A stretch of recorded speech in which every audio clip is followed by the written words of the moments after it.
오늘은 예수님께서 십자가에 죽으시고 사흘 만에 사망 권세를 깨뜨리고 다시 사신 부활절 아침입니다. 부활의 주님을 예비하는 우리 모든 성도님들에게 부활의 기쁨과 소망이 충만하시기를 주님의 이름으로 축복합니다. 우리는 고린도전서 15장을 부활장이라 부릅니다. 왜냐하면 고린도전서 15장에는 예수의 부활에 대한 말씀이 기록이 되어 있기 때문입니다. 사도 바울이 그리스도의 부활을 증거하는 고린도전서 15장을 기록할 때 복음이라는 단어로 시작을 하고 있습니다. 1절 보시면 형제들아 내가 너희에게 전한 복음, 내가 너희에게 전한 복음을 굳게 믿고 헛되이 믿지 아니하면 구원받을 것을 사도 바울은 2절에서 강조하고 있습니다. 너희가 만일 내가 전한 그 말을 굳게 지키고 헛되이 믿지 아니하였으면 그 복음으로 말미암아 구원을 받을 것이다. 우리로 하여금 구원에 이르게 하는 복음이 무엇일까? 그 말씀이 바로 3절과 4절에 나와 있습니다. 같이 읽겠습니다. 내가 받은 것을 먼저 너희에게 전하였노니 이는 성경대로 그리스도께서 우리 죄를 위하여 죽으시고 장사 지낸 바 되셨다가 성경대로 사흘 만에 다시 살아나사. 아멘. 그리스도의 십자가 죽음, 그리스도의 다시 살아나심, 이것이 사도들이 전했던 복음의 핵심이고 이 말씀을 믿으면 구원에 이른다는 것이 바울이 전하고 싶은 메시지입니다. 사도 바울은 고린도전서 15장 5절부터 8절의 매절마다 그리스도의 부활이 역사적 사실임을 증거하기 위해 부활의 주님을 만났던 사람들을 기록하고 있습니다. 여기서 질문을 던지겠습니다. 사도 바울이 왜 이렇게 그리스도의 부활을 강조하는 것일까요? 고린도 교회 성도들 가운데 죽은 자의 부활이 있을 수 없다고 주장하는 사람들이 생겨났기 때문입니다. 12절 보시면 그리스도께서 죽은 자 가운데서 다시 살아나셨다 전파되었거늘 너희 중에서 어떤 사람들은 어찌하여 죽은 자 가운데서 부활이 없다느냐. 죽은 자의 부활이 없다고 주장하는 사람들, 이것은 기독교의 복음을 흔드는 것이고 그리스도의 부활을 부인하게 만드는 심각한 문제가 될 수 있습니다. 죽은 자의 부활이 없다면 부활의 첫 열매가 되시는 그리스도의 부활이 있을 수 없게 된다고 사도 바울은 13절 말씀을 제시합니다. 만일 죽은 자의 부활이 없으면 그리스도도 다시 살아나지 못하셨으리라. 이것이 왜 문제가 되는가? 사도들이 전한 복음의 핵심을 흔드는 문제이기 때문입니다. 12절 보시면 사도들이 전한 복음이 무엇인가를 보여주고 있습니다. 그리스도께서 죽은 자 가운데서 다시 살아나셨다. 이것이 사도들이 전한 복음의 핵심이며 구원에 이르게 하는 생명의 말씀입니다. 그리스도의 십자가 사건은 우리의 죄를 대속하기 위한 죽음이며 그리스도의 부활은 사망 권세를 깨뜨리기 위한 구원의 필수 요건이라 말할 수 있습니다. 그런데 고린도의 성도들 가운데 주장하는 것처럼 죽은 자의 부활이 없다면 그리스도가 다시 살아나지 못할 것이고 사도들이 전한 복음은 구원에 이르게 하는 복음이 아니라 반쪽 복음이 될 수밖에 없습니다. 사도 바울은 이 문제를 해결하기 위해서 죽은 자의 부활이 없다는 것을 가정하여 발생할 수 있는 여러 가지 문제를 본문에 기록하고 있습니다. 부활이 없다면 어떤 문제가 생겨날까요? 14절 15절은 여러분들 읽어주시면 좋겠습니다. 시작.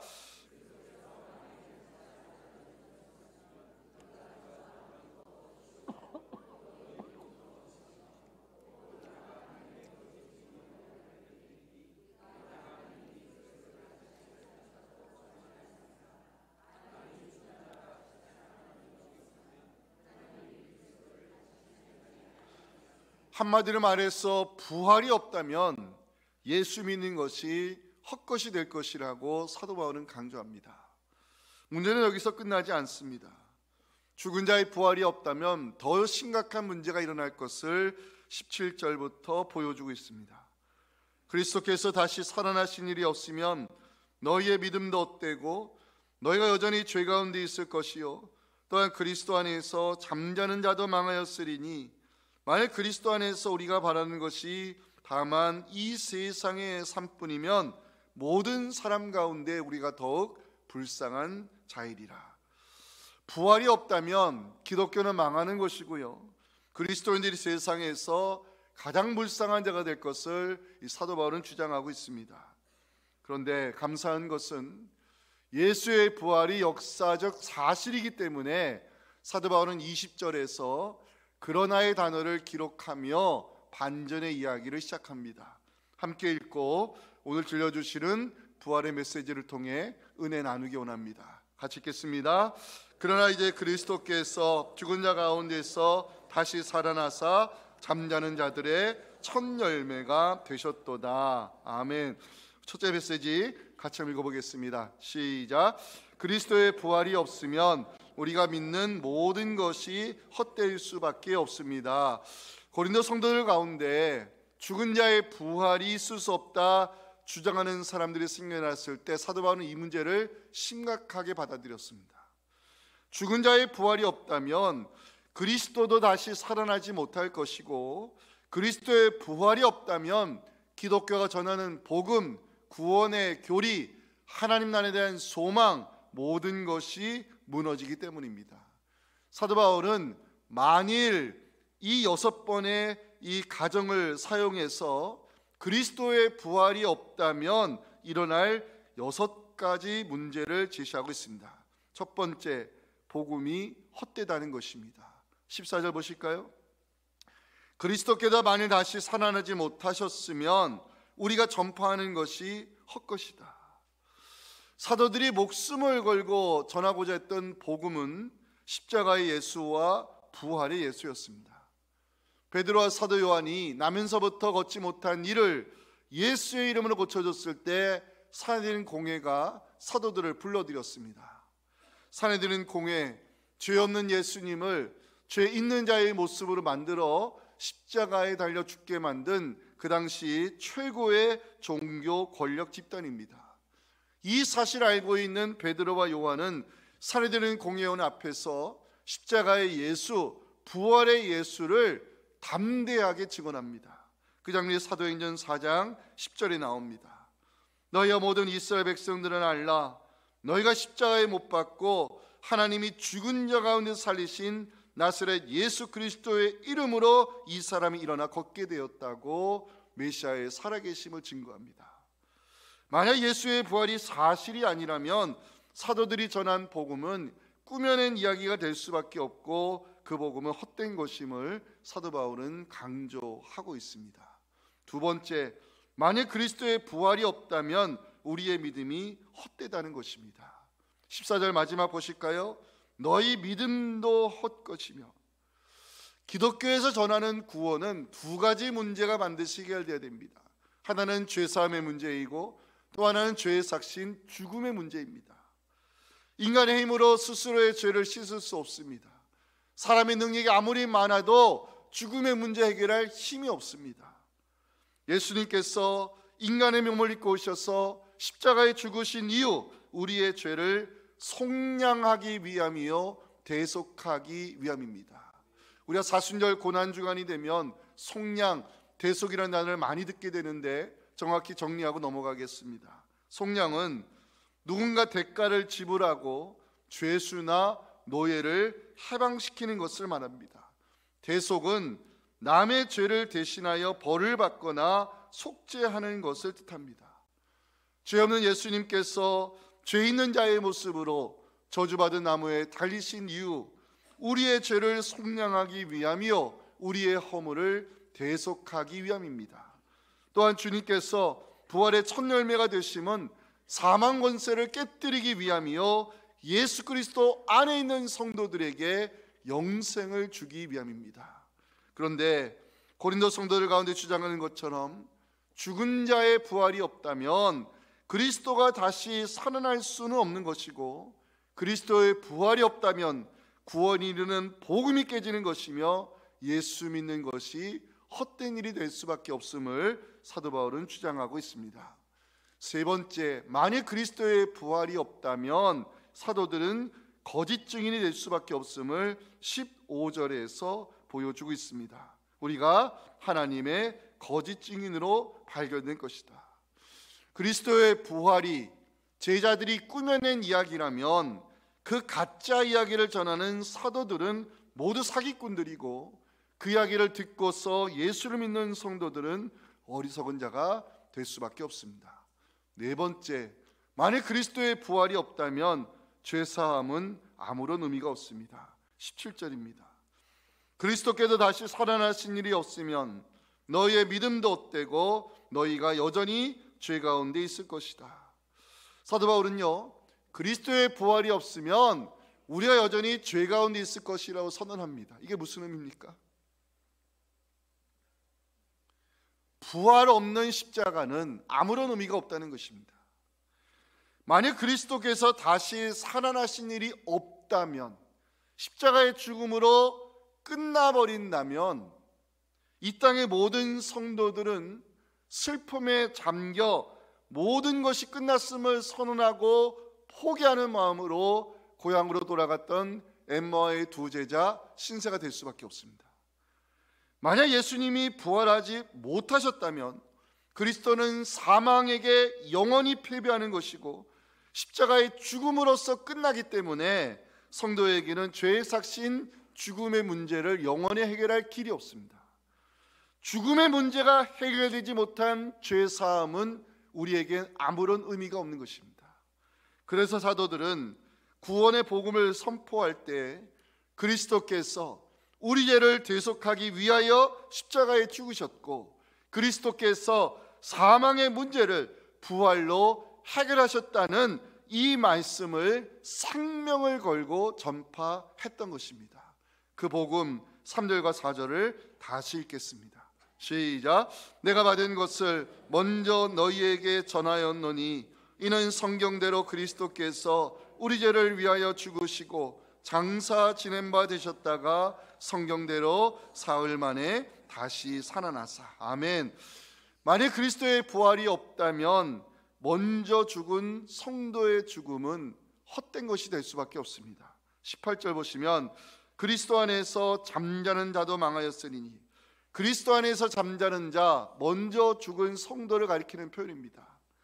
데살로니가 전서에 보면요, 사도 바울은 그리스도 안에서 먼저 죽은 자들을, 성도들을 자는 자들이라 부르며 다른 이와 같이 소망 없는 달인과 같이 슬퍼하지 말라고 데살로니가서 4장 14절 말씀을 성경에 기록해 놨습니다. 형제들아, 자는 자들에 관하여는 너희가 알지 못하면 우리가 원하지 아니하노니 이는 소망 없는 다른 이와 같이 슬퍼하지 않게 하려 함이라. 왜 슬퍼하지 말라고 사도 바울은 위로의 말씀을 전하는 것일까요? 데살로니가서 4장 14절 말씀 때문입니다. 같이 읽겠습니다. 우리는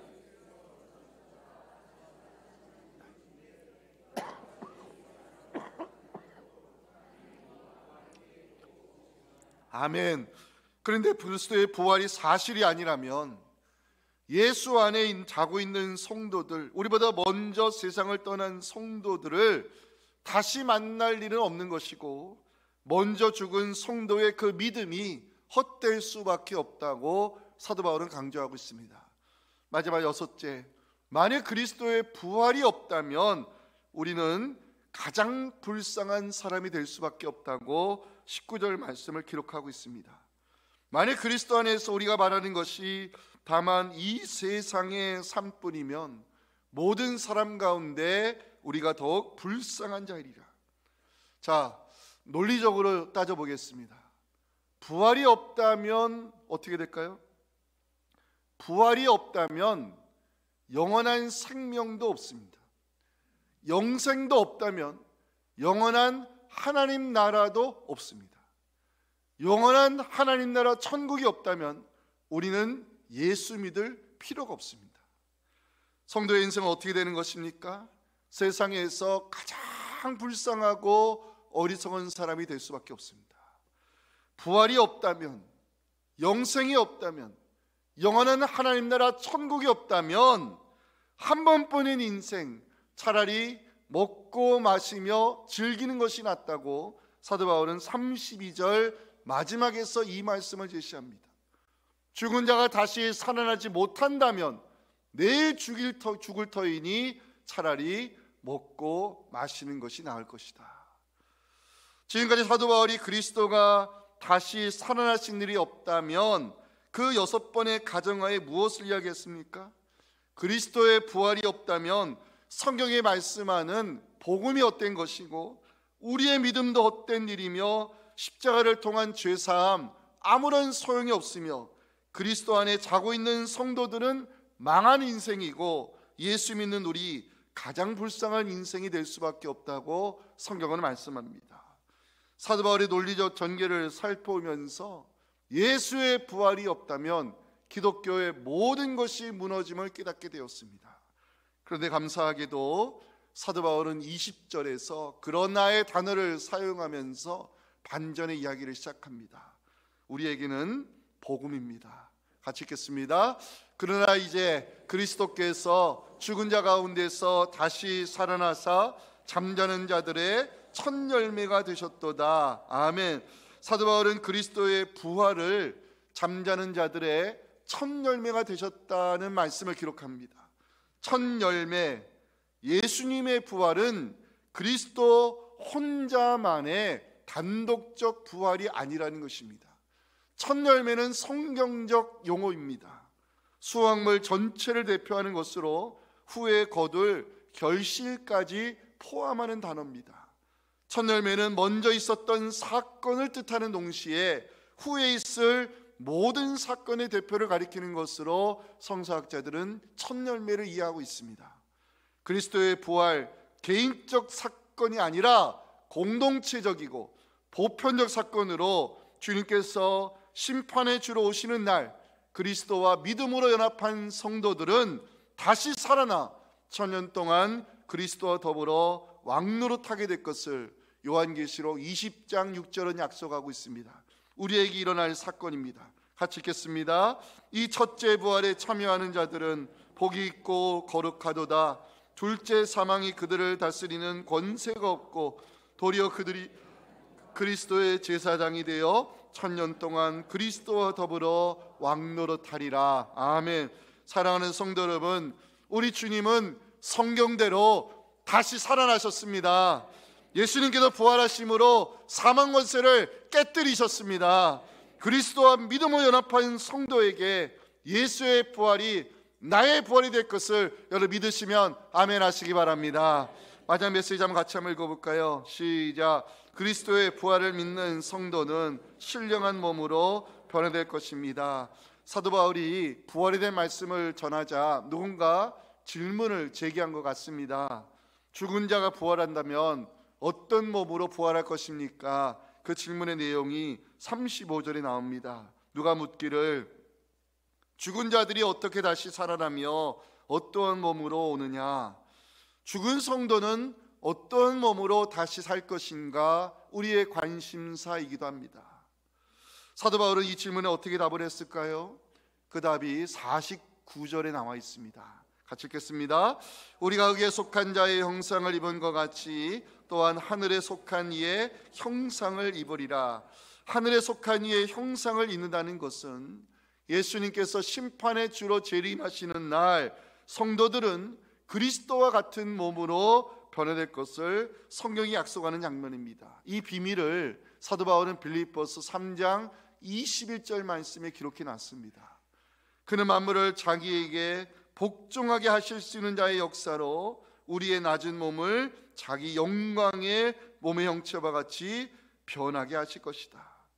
우리의 낮은 몸이 변하여 주님의 영광의 몸처럼 변한다고 성경을 말씀하는데 이것을 가리켜 부활의 신령한 몸이라 말합니다.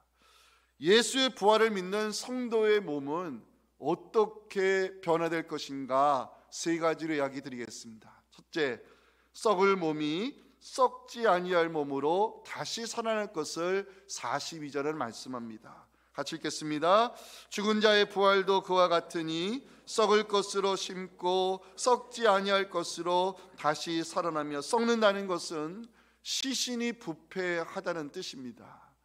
육체는 본질상 썩어 소멸할 수밖에 없습니다. 중요한 것은 예수의 부활을 믿는 성도는 썩을 몸으로 심고 썩지 아니할 몸으로 다시 살아날 것을 성경은 약속하고 있습니다. 여기 중요한 단어가 나오죠. 심다는 단어입니다. 심다, 사람의 몸이 땅 속에 심어진다는 표현은 죽은 몸이 장사되는 것을 말합니다. 성도가 썩지 아니할 부활의 몸으로 변화되기 위해서는 육신의 죽음을 반드시 거쳐야 됨을 성경이 말씀하고 있습니다. 두 번째, 욕되고 약한 몸이 영광스럽고 강한 몸으로 변화될 것을 43절을 말씀하고 있습니다. 같이 읽겠습니다.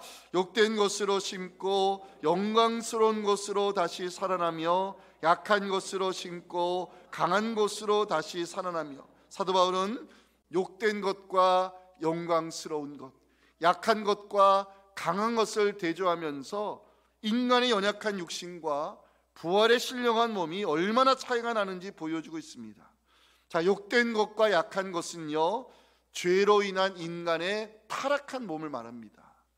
사람의 죄로 인한 욕되고 약한 몸이 그리스도께서 다시 오시는 날 성도의 몸은 영광스럽고 강한 몸으로 다시 살아날 것을 성경은 약속하고 있습니다. 영광스러운 몸이란 죄와는 더 이상 상관계가 없는 하나님의 형상이 온전히 회복된 뉴 크리에이션, 새 창조의 몸으로 우리가 이것을 해석할 수 있습니다.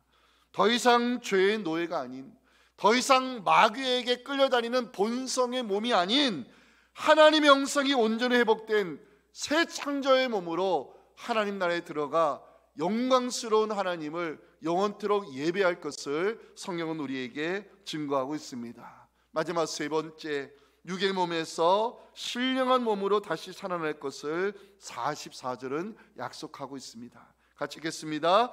육의 몸으로 심고 신령한 몸으로 다시 살아나나니 육의 몸이 있은즉 또 영의 몸도 있느니라. 아멘. 육의 몸 말 그대로 육신의 몸을 뜻하는데, 우리가 관심 가져야 될 것은 신령한 몸으로 다시 살아난다는 이 말씀입니다. 신령한 몸, 여기에 헬라어 하나님의 영, 성령을 가리키는 푸뉴마가 들어가 있습니다. 신령한 몸이라는 것은 하나님의 영에 의해 되살아나는 뉴바디, 새 몸을 뜻합니다. 그리스도께서 재림하시는 날 잠자고 있는 성도는 하나님의 나팔 소리를 듣고 성령에 의해 다시 살아나는 신령한 몸을 가지게 될 것을 데살로니가 4장 16절 17절을 말씀하는데요, 우리가 경험하게 될 종말론적 사건입니다. 같이 읽겠습니다. 주께서 호령과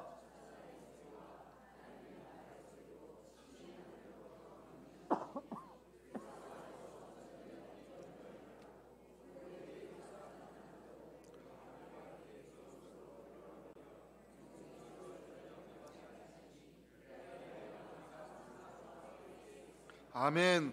성경은 약속합니다. 썩을 몸이 썩지 아니할 몸으로, 욕되고 약한 몸이 영광스럽고 강한 몸으로, 육의 몸에서 신령한 몸으로 다시 살아날 것이라고.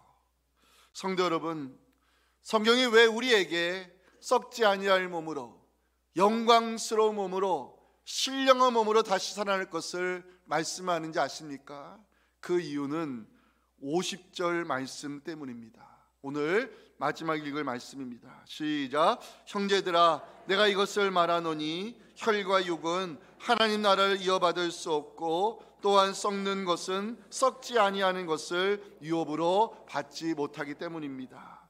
썩을 몸은요, 하나님 나라를 기업으로 받을 수 없는 몸입니다. 하나님 나라는 썩지 아니할 몸, 영광스러운 몸, 신령한 몸으로 다시 살아나는 성도에게 주어지는 영원한 기업입니다. 예수님의 부활에 대하여 우리가 감사해야 될 이유가 여기에 있습니다. 예수의 부활이 나의 부활이 될 것을 믿을 때 우리의 몸은 썩지 아니할 몸, 영광스러운 몸, 신령한 몸으로 다시 살아 영원한 하나님 나라 기업을 차지할 것을 믿으시기 바랍니다. 저를 따라하시면 좋겠습니다. 예수의 부활이 나의 부활입니다. 예수의 부활이 나의 부활입니다. 우리가 예배 가운데 고백하는 사도신경에 부활신앙이 들어가 있습니다. 예수의 부활이 나의 부활이 될 것을 여러분들 확신하시면서 힘든 세상이지만 부활의 신앙으로 이겨낼 것을 확신하면서 다 함께 이 사도신경으로 오늘 설교를 마치도록 하겠습니다. 함께 고백합니다. 나는 전능하신 아버지 하나님 천지의 창조주를 믿습니다. 나는 그의 유일하신 아들 우리 주 예수 그리스도를 믿습니다. 그는 성령으로 잉태되어 동정녀 마리아에게서 나시고 본디오 빌라도에게 고난을 받아 십자가에 못 박혀 죽으시고 장세된 지 사흘 만에 죽은 자 가운데서 다시 살아나셨으며 하늘에 오르시어 전능하신 아버지 하나님 우편에 앉아 계시다가 거기로부터 살아있는 자와 죽은 자를 심판하러 오십니다. 나는 성령을 믿으며 거룩한 공교회와 성도의 교제와 죄를 용서받는 것과 몸의 부활과 영생을 믿습니다. 아멘. 하나님 아버지 감사합니다. 저희들에게 부활 신앙을 허락해 주셔서 감사를 드립니다. 예수의 부활이 나의 부활이 될 것을 확신합니다. 썩지 아니할 몸, 영광스러운 몸, 신령한 몸으로 다시 살아 영원한 하늘나라 기업을 차지할 것을 믿사오니 주님께서 재림의 주로 다시 오시어 우리의 구원을 완성하시기까지 이 부활 신앙으로 세상을 이겨낼 수 있는 믿음의 성도들 되게 하여 주시옵소서. 예수님의 이름으로 기도하옵나이다. 아멘.